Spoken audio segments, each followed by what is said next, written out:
Director Sanjay Leela Bhansali एक film बनाते हैं 2018 में। इस फिल्म का नाम पद्मावती था, जिसे CBFC यानी सेंसर बोर्ड के द्वारा बदलकर पद्मावत रखा गया। साथ ही फिल्म में डिस्क्लेमर जोड़ा गया। कई राज्यों में राजस्थान, गुजरात, हरियाणा, मध्य प्रदेश प्रदर्शन का प्रतिबंध था, लेकिन सुप्रीम कोर्ट ने इस प्रतिबंध को हटा दिया। फिल्म को 25 जनवरी 2018 को भारतव्यापी रिलीज मिली।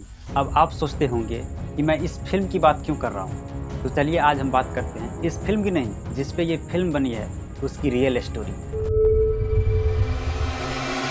यह कहानी सिर्फ एक रानी की नहीं, एक आत्मा की है, जो चिता के लपटों में नहीं जली बल्कि इतिहास के पन्नों में अमर हो गई।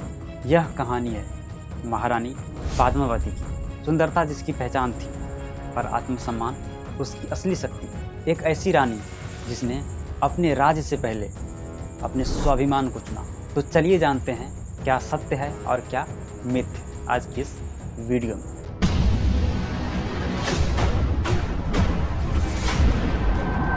कहानी की शुरुआत होती है सुदूर दक्षिण सुंदर द्वीप सिंघल देश से, जहां जन्मी थी रानी पद्मावती। उनकी सुंदरता की चर्चा भारत के कोने कोने तक फैल गई। राजा रतन सिंह चित्तौड़ के पराक्रमी राजा स्वयं उनकी खोज में सिंघल पहुंचे और विवाह कर उन्हें चित्तौड़ की महारानी बनाकर लाए। चित्तौड़ जहां ईंटों से नहीं बलिदान से महल बनी थी, जहां हर महिला वीरांगनी थी और हर पुरुष एक रक्षक। और अब इस भूमि की रानी बनी थी पद्मावती। दिल्ली के गद्दी पे बैठा था एक महत्वाकांक्षी, क्रूर और लालची सुल्तान अलाउद्दीन खिलजी। अल्लाह की बनाई हर नायाब चीज पर सिर्फ अलाउद्दीन का हक है। उसकी नज़र पड़ी पद्मावती की सुंदरता पे, तो उसने अपनी सेना को लेकर चित्तौड़ की ओर कूच कर दिया। पर उसे किला नहीं चाहिए था, उसे चाहिए थी पद्मावती। एक रानी कोई वस्तु नहीं होती, पर खिलजी के लिए वो एक जीत की ट्रॉफी थी। उसने छल से राजा रतन सिंह को बंदी बनाया और मांग रखी, रानी पद्मावती मेरे हवाले करो, तभी राजा को छोड़ूंगा।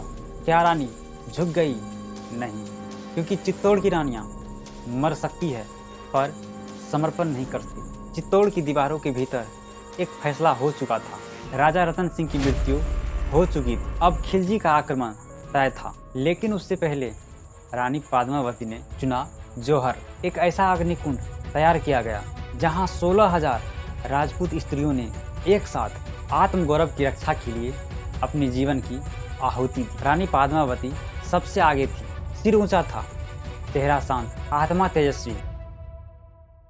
सौंप देंगे अपने आप को साथ में और साथ मिलकर जौहर करेंगे। अलाउद्दीन किला भेद कर अंदर तो आया, पर न रानी मिली न जीत, क्योंकि रानी पद्मावती आग में नहीं जली, वो इतिहास में अमर हो गई। यह कहानी सिर्फ युद्ध और सुंदरता की नहीं है, यह सम्मान, बलिदान और आत्मसम्मान की गाथा है। जहां एक महिला दुनिया के सबसे ताकतवर सेना के आगे अपने घुटने टेकने से इनकार कर दिया। जहां रानियां भी तलवार से ज़्यादा तेज आत्मबल रखती है। क्या ये केवल अतीत है? ये हमें आज भी याद दिलाती है, स्त्रियां कोई वस्तु नहीं, वो शक्ति है, वो सम्मान है, वो पद्मावती है।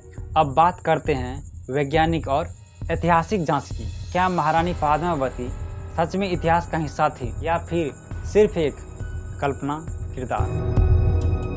सबसे पहले हम किसी भी ऐतिहासिक घटना को सच मानने के लिए 3 चीज़ तलाशते हैं। पहला, प्राइमरी सोर्सेस यानी मूल स्रोत। दूसरा, कंटेम्परेरी राइटिंग्स यानी उस समय के लिखे गए दस्तावेज। तीसरा, आर्कियोलॉजिकल एविडेंस यानी पुरातात्विक प्रमाण। लेकिन पद्मावती की कहानी तीनों में गायब है। प्राइमरी सोर्सेस की कमी 13वीं-14वीं सदी के मुस्लिम इतिहासकार जैसे कि जियाउद्दीन बर्नी, अमीर खुसरो और खुद खिलजी के दरबारी लेखक, इनमें किसी भी ने पद्मावती या चित्तौड़ के जौहर का उल्लेख नहीं किया। इतिहास में जब अलाउद्दीन खिलजी ने चित्तौड़ पर हमला किया, उसका मुख्य उद्देश्य राजनीतिक और रणनीति था। पद्मावती का नाम तक नहीं लिया। 1540 में मलिक मोहम्मद जैसी ने लिखा पद्मावत, सूफी प्रेम काव्य न कि इतिहास। मैंने यह कथा स्वप्न में देखी है, सत्य नहीं प्रतीक है। यानी उन्होंने साफ किया कि यह साहित्य है, सत्य नहीं। आर्कियोलॉजिकल एविडेंस भारत किसी भी पुरातत्व सर्वेक्षण जैसे ASI archaeological survey of India Padmavati या उनकी जौहर से जुड़ी कोई मूर्ति, लेख, शिलालेख या प्रमाण नहीं मिला।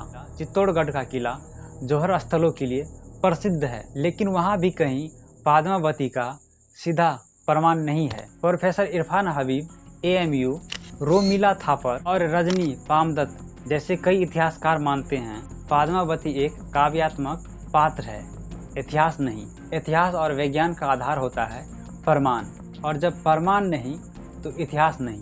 पद्मावती की कथा चाहे लोक चेतना में अमर हो चुकी हो, पर इतिहास की नज़र में वो एक साहित्य की कल्पना मात्र है।